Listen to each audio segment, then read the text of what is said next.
Welcome back to my channel guys. तो आज है हमारा फोर्थ डे और फोर्थ डे का चैलेंज है हम स्ट्रोक्स बनाना सीखेंगे अपनी पेंसिल्स हार्ड, न्यूट्रल और सॉफ्ट से, जो कि हमारे को हेल्प करेगी हेयर्स बनाने में। तो किस किस के बताओ हेयर्स नेचुरल नहीं बनते, हमेशा क्लमजी रहते हैं, समझ नहीं आता है ये रियल हेयर्स हैं कि कार्टून हेयर्स हैं। तो उसके लिए बेसिकली हमें स्ट्रोक्स बनाने सीखने पड़ेंगे। फर्स्ट ऑफ ऑल हमारी जो पेंसिल है वो बहुत शार्प होनी चाहिए। स्ट्रोक्स हमें चाहिए बहुत थिन, जैसे हमारे बाल बहुत थिन है ना, उसी हिसाब से हमारे स्ट्रोक्स भी बहुत थिन होने चाहिए। तो आप देख रहे होगे मैं सैंड पेपर पे थोड़ा थोड़ा और शार्प कर रही हूँ उनको, ताकि इनकी निब्स बहुत स्ट्रॉन्ग हो जाए। तो हम जब यूज़ करते हैं, suppose I am taking this neutral, हम बिल्कुल लाइट हैंड से स्ट्रोक्स बनाते हैं जिसमें कोई एंड पॉइंट हमें दिखता नहीं है। जैसे मैंने यहाँ से स्टार्ट किया, यहाँ आपको दिखेगा एंड पॉइंट, बट यहाँ नहीं दिखेगा। तो हम कोई भी स्ट्रोक्स बनाते हैं तो उसमें एंड पॉइंट नहीं दिखता।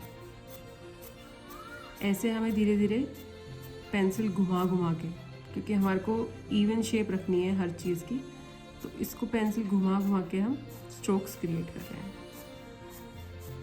जब हम ऐसे स्ट्रोक्स क्रिएट कर देते हैं, अब आपको लगा ये क्या है, ये आपको टेक्निक बता रही हूँ मैं कि हेयर्स कैसे बनाते हैं। इसके बाद हम इसको अच्छे से ब्रश करते हैं, लाइक अ मेकअप ब्रश करने के बाद हम फील करेंगे कि और टेक्सचर कहाँ दें, कहाँ लाइट आ रही है, कहाँ नहीं आ रही है, वो चीज़ हमें देखनी पड़ती है। पर बेसिकली मैं आपको स्ट्रोक्स डालने दिखा रही हूँ कि कितना लाइट हैंड हमें रखना है। बहुत लाइट हैंड रखना है। आप देख रहे होगे ये वाला मैंने न्यूट्रल से बनाया था, ये वाला मैंने सॉफ्ट से बना रही हूँ। सॉफ्ट में थोड़ा सा चलाना मुश्किल होता है क्योंकि बहुत ज़्यादा कलर एक हल्का सा स्ट्रोक देता है। सपोज ये यहाँ से आ रहे बाल, किसी गर्ल के हैं, और ये यहाँ से आ रहे हैं, तो हम यहाँ पे थोड़ा सा हाईलाइट क्रिएट कर रहे हैं कि बेसिकली यहाँ डार्क है और हमारी सोर्स ऑफ लाइट इधर है। बहुत हल्के हल्के स्ट्रोक्स डाले हमने। अब इसको हम फिर से स्मज कर लेंगे। तो अब हम स्मज करेंगे तो जहाँ डार्क था वहाँ तो डार्क तरीके से रहेगा। इसके बाद लाइट पे हम अपना ब्रश पूरा खाली करके फिर उस पर मारेंगे। बेसिकली हमारा जो लाइट है हमें उसको भी पूरा वाइट नहीं रहने देना है, थोड़ा सा कलर उस पर भी आना चाहिए, अलग अलग वैल्यूज़ आनी चाहिए आपकी पेंसिल्स की, जो आप शेडिंग कर रहे हो उसकी। सो अब हार्ड से आपको बना के दिखाती हूँ। हार्ड से देख रहे हो आप कितना लाइट है। बेसिकली यही टेक्निक है। मैं आपको यही बताना चाह रही थी कि मैंने जो शुरू किया वो गलत शुरू किया। पहले हमें स्टार्ट करना था हार्ड से। हम एक बेस को हार्ड से क्रिएट करते हैं। फर्स्ट बेस क्रिएट हो गया हमारा हार्ड से, फिर हम इसको अच्छे से स्मच करते हैं, फिर हमें ये पता चल जाता है हमारे बाल किस तरफ जाएंगे।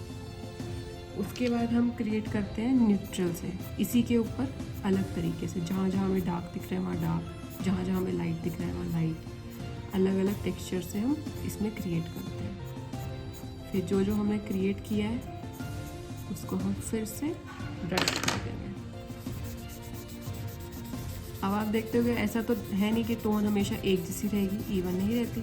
तो अब हमें जो सबसे डार्क पोर्शन है, जहाँ हमें लगता है कि बहुत ज़्यादा डार्क है, वहाँ हमें ऐसे डार्क करना है, बिल्कुल डार्क करना है। जहाँ हमें लग रहा है कि सपोज इधर आ रही है शेडो, इधर बहुत ज़्यादा डार्कनेस है, शेडो क्रिएट हो रही है लाइट से, तो ऐसे हम क्रिएट करते रहेंगे और फिर इसको अच्छे से स्मच कर लेंगे।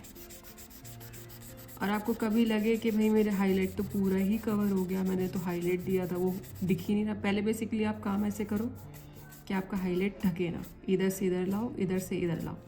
बट अगर लगे हाईलाइट ज़्यादा ढक गया है तो अपना नीडल इरेजर लो और उस पर हल्का हल्का प्रेस कर दो, तो वो एरिया थोड़ा लाइट हो जाएगा। उसके बाद आप अपना ब्रश लो और इसको फिर इवन टोन कर दो। ये तो हुई हेयर्स की बात। और ऐसे हम बहुत सारे इफ़ेक्ट्स बना सकते हैं, बहुत सारे टेक्सचर्स हैं हमारे पास। लाइक हम इस कॉटन से टेक्सचर बना सकते हैं, एक स्काई टेक्सचर बना सकते हैं कि एक तरफ डार्क कर दिया, एक तरफ लाइट कर दिया, तो ये हमारा स्काई वाला टेक्सचर आ जाता है। धीरे धीरे मैं आपको सिखाती जाऊंगी ये सारी टेक्निक्स, बट अभी मैं सिंपल बता रही हूँ आपको। तो स्क्वायर में आपने देखा होगा हमने यही टेक्निक यूज़ करी थी, सिंपल कॉटन वाली। हमें कोई भी वुडन टेक्सचर बनाना होता है तो वुडन टेक्सचर आपको पता ही है लाइंस में होता है, तो हमें बेसिकली ऐसे लाइंस बनाती जानी है। सपोज ये एक ब्रिज फॉर्म हो रहा है,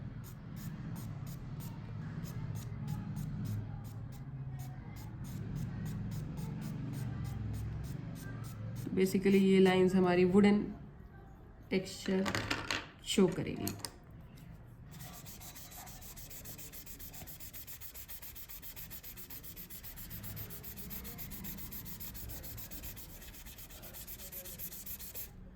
गाइस एक चीज़ और बतानी भूल गई मैं, जब हम हेयर्स बनाते हैं ना तो हमें शार्प वाले एजेस नहीं चाहिए।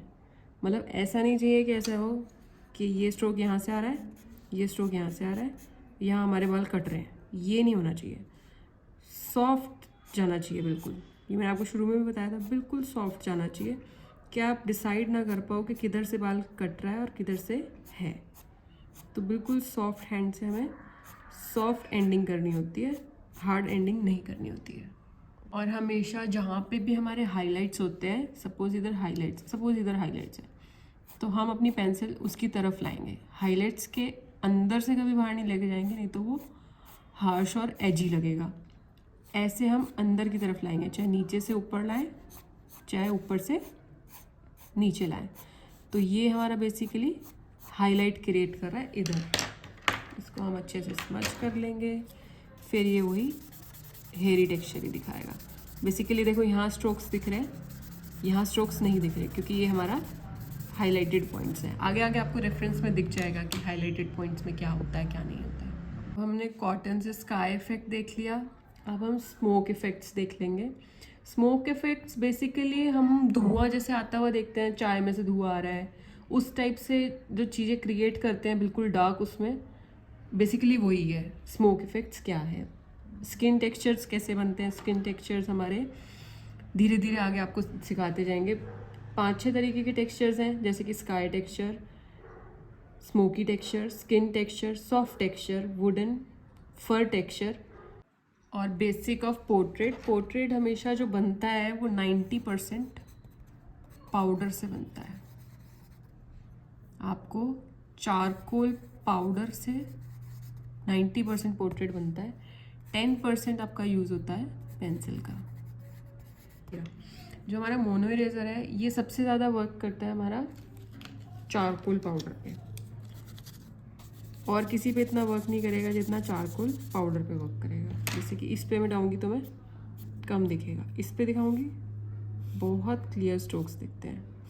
इसको शॉर्प करने का तरीका है, ऐसे ऐसे रब करो और इसको क्लियर कर दो। ये 90 डिग्री एंगल में रख के इसको ऐसे से रब करो और सॉफ्ट स्ट्रोक्स बनाओ, बिल्कुल पतले। देखो हेयर्स में कम दिखता है। अगर आप जितना ज़्यादा डार्क रखोगे ना टेक्सचर, उतना मोनो इरेजर ज़्यादा क्लियर दिखाता है आपको। जिसमें मेरा इरेजर शार्पन नहीं रहा तो मैं इसको शार्प कर लेती हूँ। फिर देखो ये। Thanks for watching guys, see you in the next video. Share with some great artist to learn something